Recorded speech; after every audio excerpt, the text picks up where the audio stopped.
Vous croulez sous les dettes et la police est à vos trousses? Votre vie ne vous satisfait plus et vous rêvez de vous enfuir au Panama avec votre maîtresse? Quel que soit votre problème, j'ai aujourd'hui pour vous une solution simple et efficace. Vous n'avez qu'à simuler votre propre mort. Faites-vous passer pour mort, créez-vous une nouvelle identité et vous pourrez alors vous la couler douce au soleil avec Michael Jackson et Elvis Presley, loin des responsabilités et des soucis de votre vie d'avant. Super, mais comment on fait ça, me direz-vous? Eh bien, ne vous en faites pas. De nombreuses personnes ont réussi à le faire avant vous, et encore plus de personnes s'y sont cassées les dents. On peut donc facilement apprendre de leurs succès et de leurs erreurs.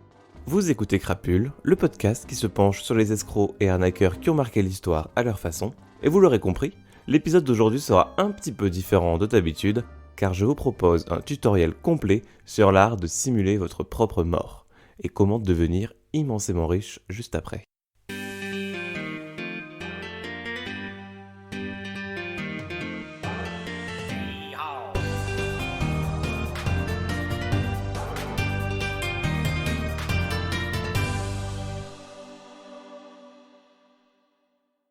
L'acte de simuler sa propre mort est aussi baptisé pseudocide.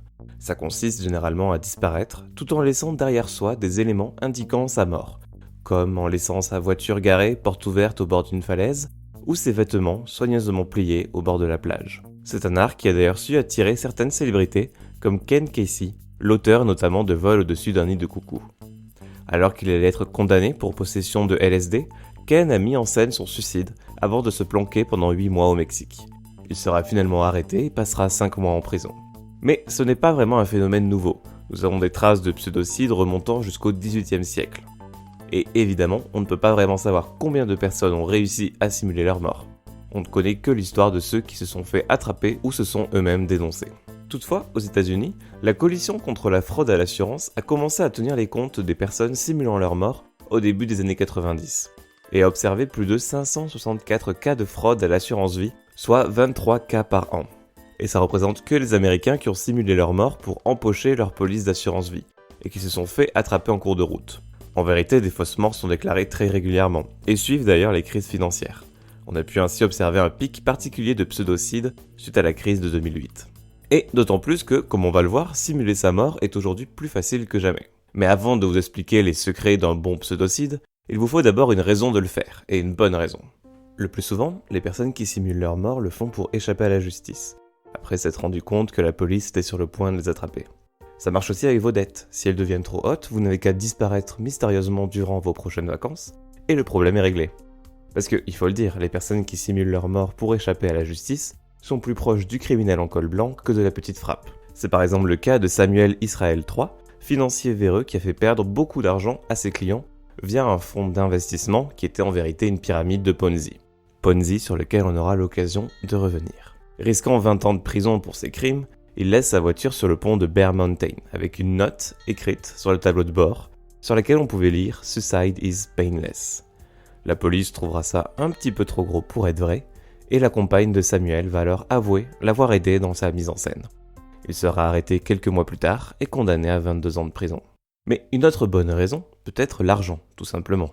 Vous contractez une jolie assurance vie en votre nom, vous mettez en scène votre mort, et votre complice vient contracter la police de votre assurance vie.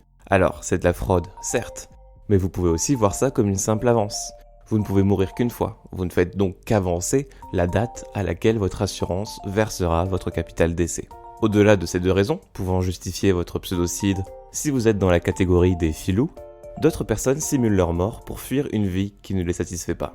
Certaines personnes laissent leur famille, leur travail, leurs amis, mais aussi leurs regrets, leurs erreurs et leurs mauvaises décisions derrière elles, dans l'espoir de se redécouvrir et de redémarrer à zéro. Et plutôt que disparaître tout simplement et laisser leur famille dans un doute éternel, ces personnes préfèrent mettre en scène leur mort et laisser leur famille faire leur deuil. Et ce besoin de fuir sa propre vie peut toucher tout le monde, même la royauté. C'est ce qu'aurait fait le tsar Alexandre Ier, qui aurait mis en scène sa mort en 1825 pour devenir un moine sous le nom de Fyodor Tomsky. Selon une théorie, il s'en serait voulu du rôle qu'il a pu jouer dans l'assassinat de son père, Paul Ier, en 1801, et aurait donc renoncé à la couronne pour chercher la rédemption auprès des ordres. Alors je dis tout ça au conditionnel, parce qu'il s'agit ici surtout de rumeurs que beaucoup d'historiens jugent non fondées. Donc c'est une belle histoire, mais à prendre avec des pincettes. Mais simuler sa mort peut être aussi une affaire de cœur. vous permettant de rejoindre votre amant ou votre maîtresse sur une île déserte. Ida Eddy, par exemple, a simulé sa mort par amour. Un matin de 1879, les habitants de Boston apprennent, dans la rubrique nécrologie de leur journal, le décès d'Ida Eddy, alors âgée de 22 ans, à la suite d'une maladie cardiaque. Mais la principale intéressée, Ida, qui était bien vivante, a appelé les journaux elle-même pour gronder les éditeurs du journal qui avaient publié l'annonce sans la vérifier. Et elle commence à faire courir la rumeur comme quoi c'était cette chippie de Jenny Bessom qui avait fait publier cette nécrologie. Ida avait en vérité organisé tout ça et fait publier sa propre nécrologie.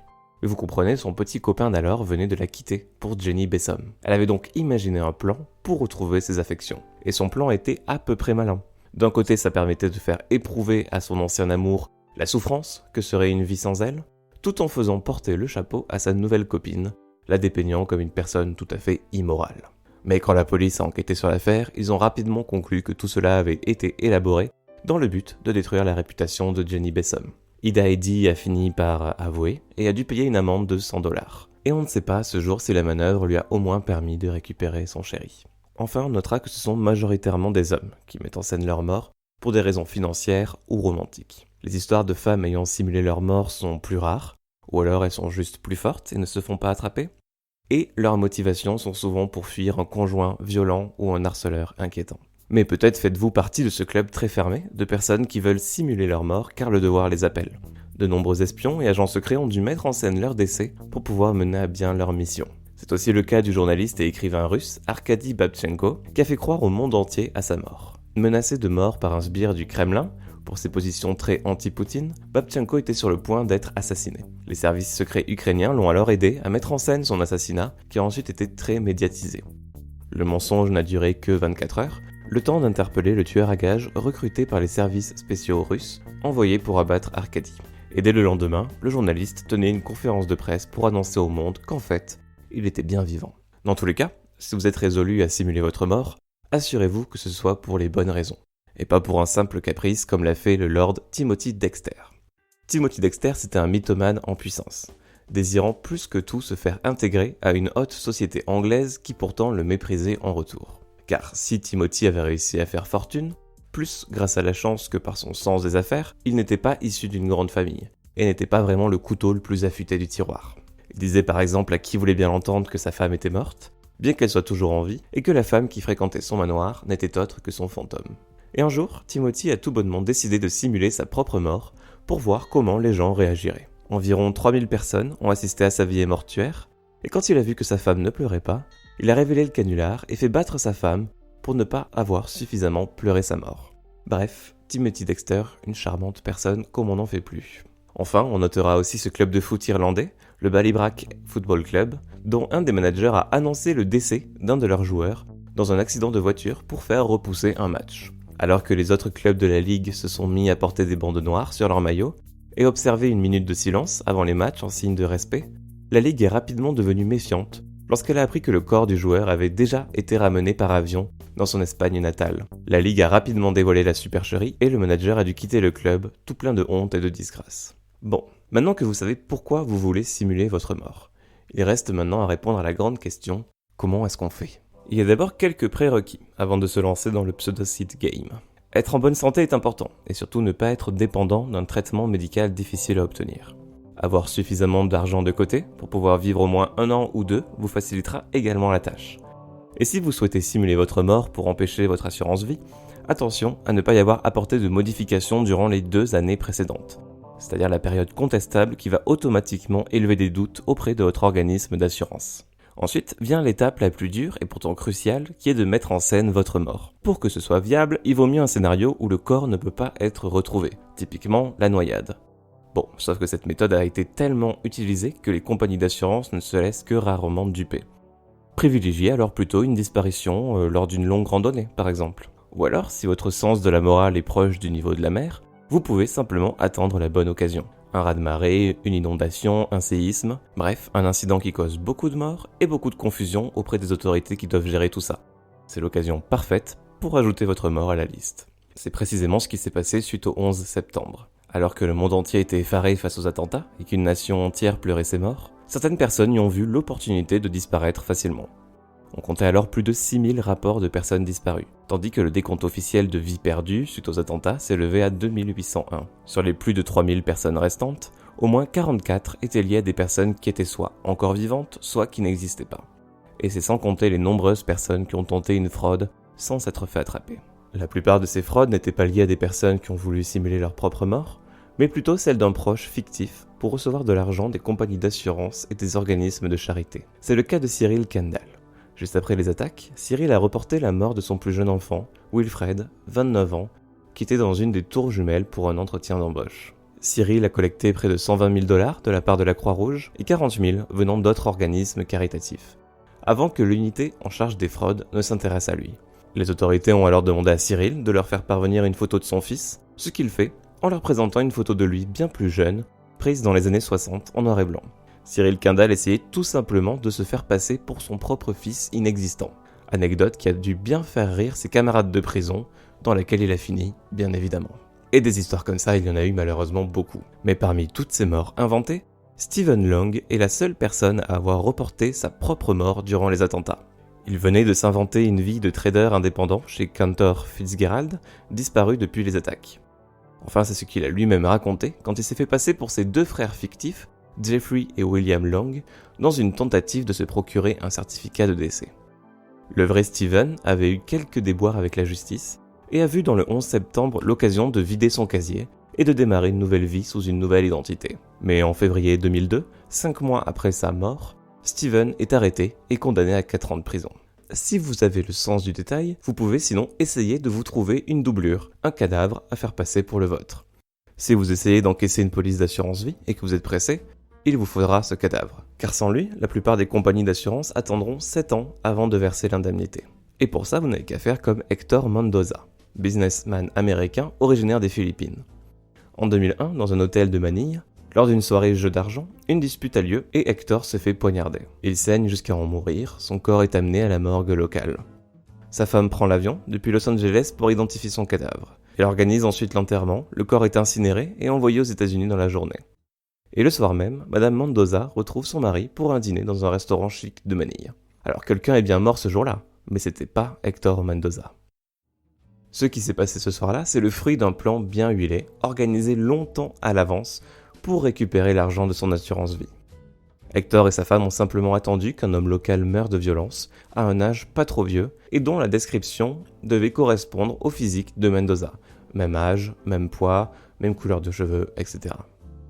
Madame Mendoza a donc identifié le corps d'un poivreau local, comme celui de son mari, pour recevoir son certificat de décès. Et pour les compagnies d'assurance, ce genre de stratégie n'est malheureusement pas rare. Il existe tout un marché noir de morgue, où vous pouvez acheter un corps facilement et pour pas cher, pour vos envies de pseudocide. En fait, les morgues privées récupèrent tous les corps qui ne sont pas revendiqués. Ils prennent le corps en charge et soit la famille vient et réclame le corps et doit donc payer des frais à la morgue, soit personne ne vient et la crémation du corps est à leurs frais.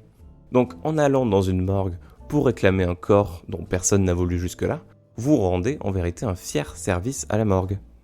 Et donc logiquement, dans certains pays, le pseudocide est devenu un vrai business, jouant sa part dans l'économie locale. On peut s'y procurer un témoignage de témoin ou la signature d'un docteur sur son certificat de décès. Dans des pays comme Haïti ou le Nigeria, vous pouvez ainsi vous acheter un death kit pour quelques centaines de dollars comprenant un faux certificat de décès, un permis d'enterrement, des photos de votre tombe et même une vidéo de votre enterrement avec des acteurs en train de pleurer.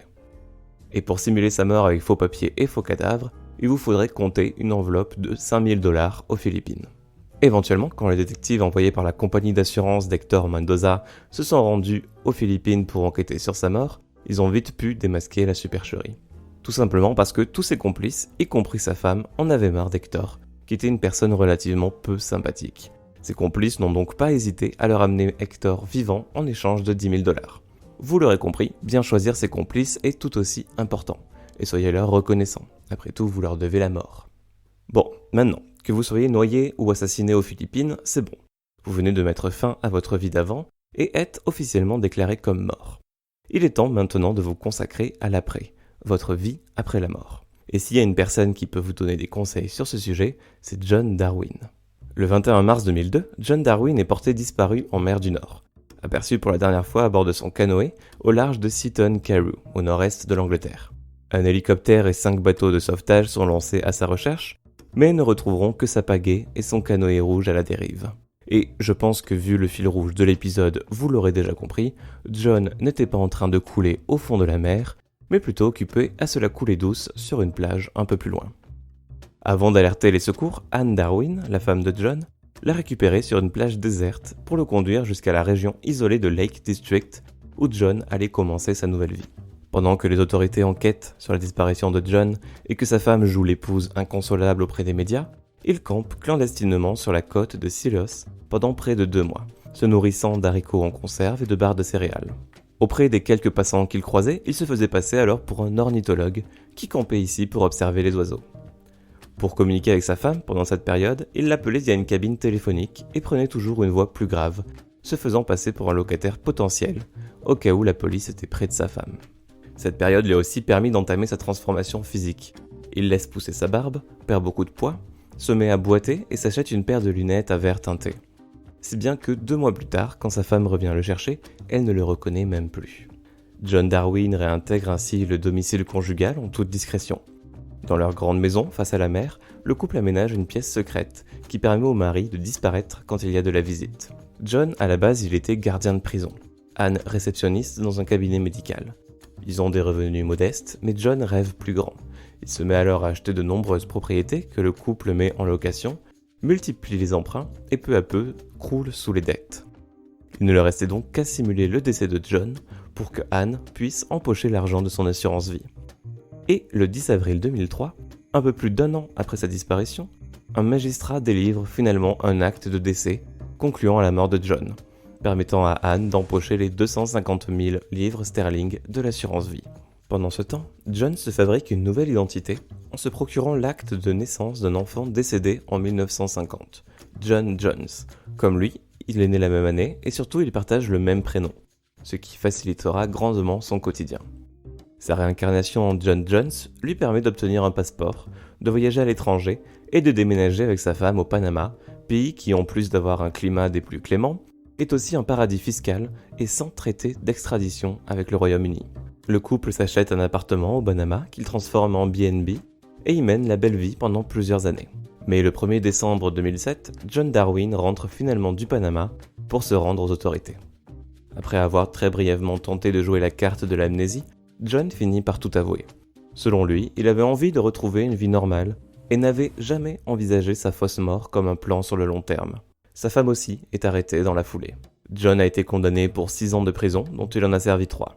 S'il est devenu une sorte de célébrité locale dans sa ville, John a surtout perdu tout le respect de ses enfants, qui l'ont cru mort pendant de nombreuses années et refusent de lui adresser la parole aujourd'hui. Vous l'aurez compris, si John a réussi à tenir sa nouvelle vie pendant 6 ans, et probablement plus longtemps s'il ne s'était pas dénoncé lui-même, c'est grâce à 2 ingrédients. Tout d'abord, une nouvelle identité à la fois proche de la réalité, avec même prénom, même date de naissance, même description physique, et à la fois éloignée, avec une nouvelle barbe, un chapeau, un changement physique et même des lunettes de soleil. Et le second ingrédient est tout simplement un manque cruel de considération pour ses proches, incluant ses enfants qui l'ont cru mort pendant de longues années. Mais pour se créer une nouvelle identité, il vous faut évidemment des papiers. Vous pouvez très bien en acheter sur le dark web, comme l'a fait le journaliste Julien Chavannes, qui a tenté l'expérience de disparaître pendant 6 jours. 6 jours qu'il a donc passé sous le nom de Paul Alloy, après avoir acheté des faux papiers d'identité pour 650 € payés en bitcoin. Et pour le coup, c'est pas la matière première qui manque en France. Pas plus tard qu'en novembre dernier, plusieurs milliers de papiers d'identité volés ont été saisis suite à une enquête sur un vaste trafic de faux documents entre Marseille, Montpellier et les Yvelines. L'enquête a mis à jour 3 ateliers clandestins dans lesquels étaient fabriqués des nouveaux passeports, cartes d'identité ou encore permis de conduire à partir de documents volés dans toute la France. Revendues 20 € aux faussaires, les cartes d'identité étaient fendues pour qu'on puisse changer la photo avant d'être revendues entre 1000 et 3000 €. Le kit, comprenant plusieurs documents d'identité, pouvait même être revendu jusqu'à 5000 €. Et si vous pensez pouvoir vous passer de papier d'identité, méfiez-vous. Parce que c'est ce que pensait aussi Benny Wint, présumé mort après avoir mis en scène sa noyade sur les côtes de Daytona Beach en Floride en 1989. Il était impliqué dans des trafics de drogue et persuadé que la police était sur sa piste. Alors, en vacances avec sa femme, il est parti nager loin, très loin de la côte, avec 6 500 $ enfouis sous son maillot de bain. Il émerge peu après sur une plage voisine, se sèche rapidement, achète un t-shirt dans une boutique de plage et disparaît. Pendant que sa femme, inquiète, reporte sa disparition au maître nageur, Benny se construit une nouvelle identité de vendeur de goodies NASCAR en Alabama sous le nom de William James Sweet. Mais il ne s'est jamais donné la peine de se créer une nouvelle carte d'identité sous ce nom. Et lorsque 20 ans plus tard, en Caroline du Nord, où il vit désormais avec sa nouvelle famille, il est arrêté pour ne pas avoir remplacé la lumière au-dessus de sa plaque d'immatriculation, et il n'a pas pu présenter de permis de conduire. Il se fait alors mettre en garde à vue sous le nom de John Doe, puis est sanctionné pour conduite sans permis et pour avoir donné un faux nom à la police. Et c'est suite à cette erreur que Benny se fait rattraper par son passé, après avoir laissé derrière lui une femme en deuil et une fille âgée alors de 4 ans. Une autre chose à bien considérer quand vous simulez votre mort est que vous devez faire une croix sur votre vie d'avant. Il vous sera impossible de revoir votre famille et vos amis une fois que vous aurez entamé votre vie d'après. La seule personne avec qui vous pourrez rester en contact sera éventuellement votre complice. Parce que avoir un complice de confiance sera notamment essentiel si vous tentez une fraude à l'assurance. Mais assurez-vous de rester discret lorsque vous parlez de votre plan avec lui. C'est la dure leçon qu'a dû apprendre Marcus Schrenker. Alors gestionnaire de portefeuille de 38 ans, Marcus avait fait perdre 1,5 million de dollars à ses clients en investissant dans une monnaie qui n'existait pas. Alors en janvier 2009, plutôt que d'affronter les conséquences légales de ses actions, il fait la chose logique de monter à bord de son avion monoplace, puis appelle les contrôleurs aériens pour leur dire qu'il était en zone de turbulence et que son pare-brise était en train de se fissurer. Il saute ensuite de son avion en parachute pour tomber dans les marais de l'Alabama, pendant que son avion s'écrase un peu plus loin. Un plan parfait, une très belle mise en scène, sauf que Marcus est retrouvé 2 jours plus tard par les autorités, après qu'il ait envoyé un email à son ami avec les détails de son plan. Et en parlant d'email, Internet peut être d'une aide précieuse lorsque vous cherchez à simuler votre mort, mais peut aussi être votre pire ennemi, laissant des indices sur votre plan et sur votre nouvelle vie un peu partout. Évidemment, il faudra dire adieu à vos abonnés Instagram et Twitter, et conserver une présence nulle sur les réseaux sociaux. Vous pouvez par contre utiliser Internet à votre avantage, en créant plusieurs fausses pistes pouvant faire perdre un temps précieux aux personnes qui voudraient vous retrouver. En tout cas, ne faites pas comme Patrick McDermott. Cet Australien a simulé sa mort lors d'une longue sortie de pêche en 2005. Il avait affrété un bateau et serait soi-disant tombé par-dessus bord durant la nuit, se noyant sur les côtes de Los Angeles. Il avait quelques jours avant déclaré faillite et était en pleine rupture avec Olivia Newton-John, l'actrice de Grease, oui. Il avait besoin d'un nouveau départ et s'était donc arrangé pour que 100 000 $ de son assurance vie soient envoyés à son fils complice. Mais un groupe de détectives privés a réussi à retrouver McDermott quand ils ont remarqué un cluster d'adresses IP venant de Puerto Vallarta, au Mexique, qui visitait un site dédié à la recherche de Patrick McDermott. Bref, si vous simulez votre mort, évitez de passer votre temps à rechercher votre nom sur Google. Et enfin, la dernière chose à se demander serait: est-ce que vous êtes prêt à aller en prison si vous êtes pris ? Parce que oui, je vous donne plein de conseils, mais vous vous demandez sûrement, est-ce que tout ça est bien légal ? Eh bien, oui et non. Tout dépend si vous commettez une fraude, une fois que vous êtes faussement mort. Par exemple, en France, la simple détention d'un faux document, type carte d'identité, est punie de 2 ans de prison et de 30 000 € d'amende. Et ça peut monter jusqu'à 5 ans si vous en possédez plusieurs. Dans le cas d'une fraude à l'assurance, ce sera jugé comme de l'escroquerie, délit passible d'une peine de 5 ans de prison et de 375 000 € d'amende. Mais les cas de pseudocide en France sont assez rares. Le dernier que j'ai pu identifier date de 2014, lorsqu'un homme de 26 ans a simulé sa mort pour échapper à la police.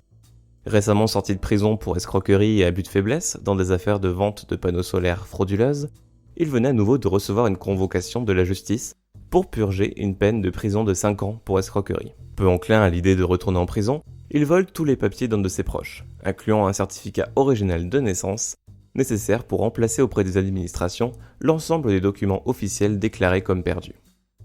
Avec sa nouvelle identité, il réussit à obtenir un emploi d'agent de sécurité dans un magasin, emploi habituellement interdit à une personne avec un casier judiciaire. Et pour essayer de continuer à vivre sa nouvelle vie, il décide en septembre 2014 de se faire passer pour mort.